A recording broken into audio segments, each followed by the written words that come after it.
بالله من الشيطان الرجيم. يا أيها الناس اتقوا ربكم الذي خلقكم من نفس واحدة وخلق منها زوجها وبث منهما رجالا كثيرا ونساء واتقوا الله الذي تساءلون به والأرحام إن الله كان عليكم رقيبا. أشهد أن لا إله إلا الله وحده لا شريك له وأشهد أن محمدا عبده ورسوله. اللهم صل وسلم على سيدنا محمد وعلى آله وصحبه صلاة وسلاما دائمين متلازمين إلى يوم الدين. أما بعد، فيا أيها المسلمون اتقوا الله حق تقاته ولا تموتن إلا وأنتم مسلمون. Sidang Jumat yang dirahmati Allah, asas utama perkahwinan di dalam Islam adalah untuk meningkatkan ketakwaan kepada Allah Subhanahu wa Ta'ala. Apabila seorang Muslim berkahwin, maka dia telah melaksanakan perintah Allah. Justru tingkatkanlah keimanan dan ketakwaan kita kepada Allah Subhanahu wa Ta'ala dengan melakukan segala perintahnya yang telah ditetapkan dan meninggalkan segala larangannya. Semoga takwa tersebut mampu menjadikan keluarga kita mendapat keridhaan Allah di dunia dan di akhirat. Mimbar hari ini akan membicarakan khutbah yang bertajuk Masjid dibina runtuh akhirnya. Sidang Jumat yang dirahmati Allah, Islam sangat menitik beratkan nilai sebuah perkahwinan kerana ia merupakan salah satu saluran mengurus tuntutan naluri. Perkahwinan merupakan jambatan menuju ke syurga. Namun sayangnya jalinan berkenaan kadang-kadang terputus di pertengahan jalan. Situasi ini mungkin disebabkan proses awal pembinaan dicemari dengan maksiat. Mungkin juga pasca pernikahan yang tidak diterapkan dengan nilai Islam lantas mengundang pelbagai masalah. Kesilapan inilah yang memberi kesan sehingga menyebabkan keruntuhan rumah tangga. Sedangkan Islam menjanjikan perkahwinan sebagai wadah bagi membentuk kebahagiaan sejati hingga ke syurga. Firman Allah Subhanahu wa Ta'ala di dalam surah Ar-Rum ayat ke-21, A'udzu billahi minasy syaithanir rajim. Wa min ayatihi an khalaqa lakum min anfusikum azwajan litaskunu ilayha wa ja'ala bainakum mawaddatan wa rahmah. Inna fi dzalika laayatin liqaumin yatafakkarun. Maksudnya, dan di antara tanda-tanda yang membuktikan kekuasaannya dan rahmatnya, bahawa dia menciptakan untuk kamu, wahai kaum lelaki, isteri-isteri dari jenis kamu sendiri, supaya kamu bersenang hati dan hidup mesra dengannya, dan dijadikan di antara kamu suami isteri perasaan kasih sayang dan belas kasihan. Sesungguhnya yang demikian itu mengandungi keterangan-keterangan yang menimbulkan kesedaran bagi orang-orang yang berfikir. Marilah sama-sama kita bermuhasabah sejenak dan bertanya kepada diri kita sendiri beberapa persoalan ini. Bagaimana peranan kita selaku ketua keluarga memelihara diri daripada maksiat dan menunaikan kefarduan di dalam agama? Sejauh manakah kita menjaga solat setiap anggota keluarga kita? Adakah kita berjaya memastikan isteri dan anak-anak kita menunaikan solat 5 waktu sehari semalam? Ingatlah, ibadat solat merupakan asas dalam kehidupan. Ia memainkan peranan penting kepada institusi keluarga di dalam membina kekuatan iman. Malah ia menjamin keberkatan hidup dan limpahan rezeki oleh Allah Subhanahu wa Ta'ala. Firman Allah Subhanahu wa taala di dalam surah Taha ayat 132. A'udzu billahi minasy syaithanir rajim. Wa'mur ahlaka bis-salati wastabir 'alayha la nas'aluka rizqan nahnu narzuquk wal 'aqibatu lit-taqwa. Dan perintahkanlah keluargamu serta umatmu mengerjakan salat, dan hendaklah engkau tekun bersabar menunaikannya. Kami tidak meminta rezeki kepadamu, bahkan kamilah yang memberi rezeki kepadamu. Dan kesudahan yang baik adalah bagi orang yang bertakwa. Yakinlah, salat juga mampu menjadi benteng untuk anak-anak kita daripada terlibat daripada gejala sosial. Benteng inilah yang perlu dibina agar keluarga sentiasa bersedia di dalam menangani berbagai dugaan dan cabaran yang mendatang. Apabila salat sempurna, maka akhlak pasti terjaga dan tindakan positif akan menyerlah pada diri setiap anggota keluarga. Sidang Jumaat yang dirahmati Allah, kebahagiaan rumah tangga juga turut ditentukan oleh peranan suami dan isteri. Suami sebagai ketua rumah tangga bukan sekadar memenuhi keperluan fizikal dan material, tetapi kerohanian dan spiritual. Suami adalah pengemudi, manakala isteri sebagai pendamping yang setia di dalam mencorakkan kebahagiaan rumah tangga. Tidak jelas dengan peranan dan tanggungjawab akan menyumbang ke arah kepincangan di dalam rumah tangga. Mari kita singkap kisah rumah tangga Rasulullah sallallahu alaihi wasallam bersama Sayyidatina Khadijah, wanita pertama yang menerima Islam di dalam hidupnya. Beliau merupakan tokoh wanita beriman yang setia dan bersifat dermawan. Beliau bertanggung jawab meniupkan semangat dan memberi kata-kata perangsang kepada Rasulullah di saat baginda menghadapi pelbagai ujian dan cabaran. Sayyidatina Khadijah merupakan contoh yang terbaik di dalam mencintai dan memuliakan suaminya serta mengutamakan setiap apa yang baginda sukai. Contohnya, ketika beliau mendapati Rasulullah terlalu cinta kepada bekas hambanya, yaitu Zaid bin Harithah, beliau memuliakannya. Begitu juga sewaktu beliau mengetahui baginda ingin menanggung salah seorang sepupunya, yaitu Sayyidina Ali, beliau tetap menerimanya dengan senang hati, malah mendidik dengan penuh kasih sayang. Hasilnya, ketika Nabi diutus untuk menyampaikan ajaran Islam, Sayyidina Ali dan Zaid bin Harithah telah menjadi antara golongan awal yang menerima dakwah baginda. Malah mereka berdua menjadi sebaik-baik pendamping dan pembela Nabi sallallahu alaihi wasallam.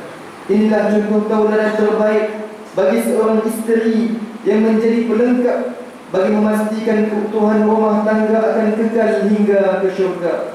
Ini juga hasil tarbiyah baginda terhadap isterinya. Hal ini bertepatan dengan hadis yang diriwayatkan oleh Imam Ahmad daripada Amr al-As radhiyallahu anhu. Sabda Rasulullah sallallahu alaihi wasallam, "Inna ad-dunya kullaha mata' wa khairu mata'id dunya al-mar'atu as-salihah." Maksudnya, sesungguhnya dunia ini semuanya adalah perhiasan, dan sebaik-baik perhiasan ialah wanita salihah. Sidang Jumaat yang dirahmati Allah, hakikatnya setiap orang pasti mengimpikan sebuah keluarga yang bahagia. Antara ciri-ciri lain yang penting di dalam memastikan keutuhan rumah tangga adalah komunikasi yang berkesan. Lihatlah realiti yang dihadapi oleh masyarakat hari ini adalah terlalu sibuk dengan urusan dunia, mengejar kemewahan demi memenuhi impian, sehingga kan ada ibu bapa yang seharian langsung tidak sempat berjumpa dengan anaknya, keluar sebelum subuh dan balik larut malam. Kesannya tanggungjawab hakiki di dalam rumah tangga terabai. Anak-anak bebas memilih teman untuk berkongsi suka dan duka. Bagi mereka, ada orang lain yang lebih prihatin.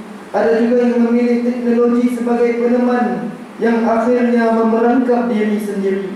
Pernahkah kita terfikir Apakah tujuan sebenar kita berkahwin? Adakah tujuan sebenar kita apakah tujuan sebenar kita mencari rezeki? Bukankah untuk memberi kebahagiaan kepada istri dan anak-anak? Namun, apalah gunanya pendapatan yang besar jika kita gagal untuk membimbing istri dan mendidik anak? Mimbar hari ini ingin mengajak jemaah sekalian untuk mengambil pedoman di sebalik rumah tangga Al-Imam Hasan Al-Banna. Walaupun beliau sibuk dengan tugasan dakwah, namun isterinya memainkan peranan yang sangat penting. Isterinya menyediakan fail bagi setiap anak dengan tujuan untuk menulis perkembangan mereka setiap hari.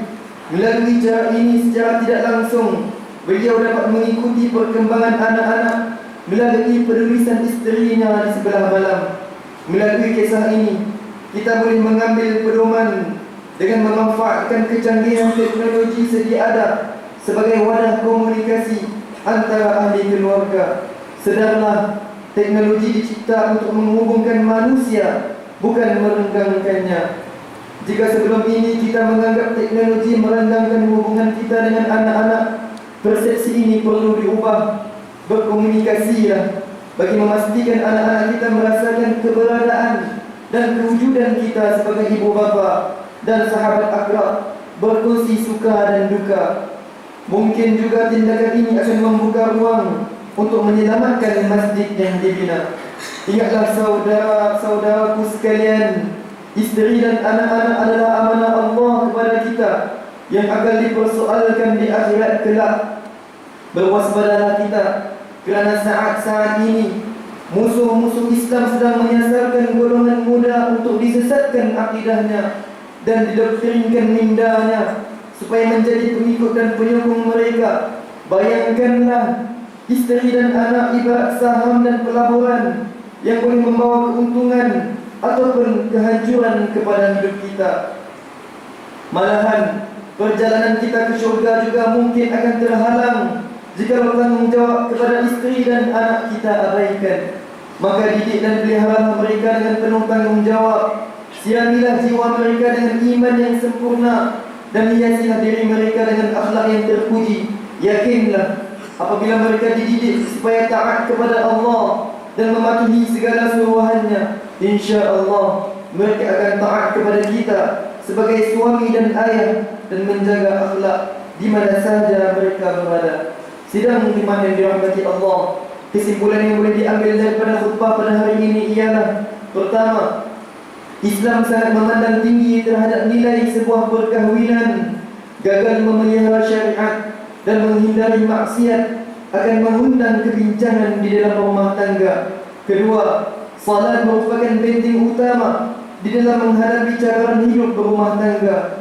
Ketiga, komunikasi berkesan merupakan elemen penting yang akan membentuk keharmonian di dalam rumah tangga. Firman Allah Subhanahu wa taala di dalam surah Al-Furqan ayat yang ke-74, A'udzu billahi minasyaitonir rajim.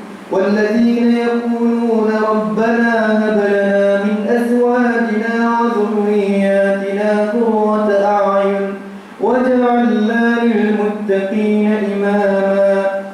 Dan juga mereka berdoa dengan berkata, wahai Tuhan kami, berilah kami beroleh dari isteri-isteri dan zuriat keturunan kami perkara-perkara yang menyukakan hati melihatnya, dan jadikanlah kami imam ikutan bagi orang yang mahu. Barakallahu li wa lakum bil Qur'anil azim wa nafa'ani wa iyyakum bima fihi minal ayati wad dzikril hakim wa taqabbal minni wa minkum tilawatahu innahu huwas samiul alim. Aqulu qawli hadha wa astaghfirullahal azim li wa lakum ولسائر المسلمين والمسلمات والمؤمنين والمؤمنات الأحياء منهم والأموات فاستغفروه إنه هو الغفور الرحيم. اللهم إنا نسألك بحرمة هذا اليوم المبارك أن تكشف عنا كربتنا وأن تغفر لنا ذنوبنا وأن ترزقنا من حيث لا نحتسب برحمتك يا أرحم الراحمين. وصلى الله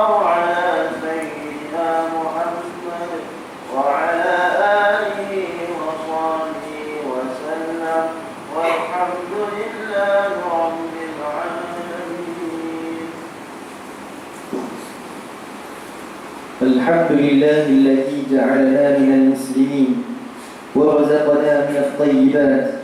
أشهد أن لا إله إلا الله وحده لا شريك له، وأشهد أن محمدا عبده ورسوله.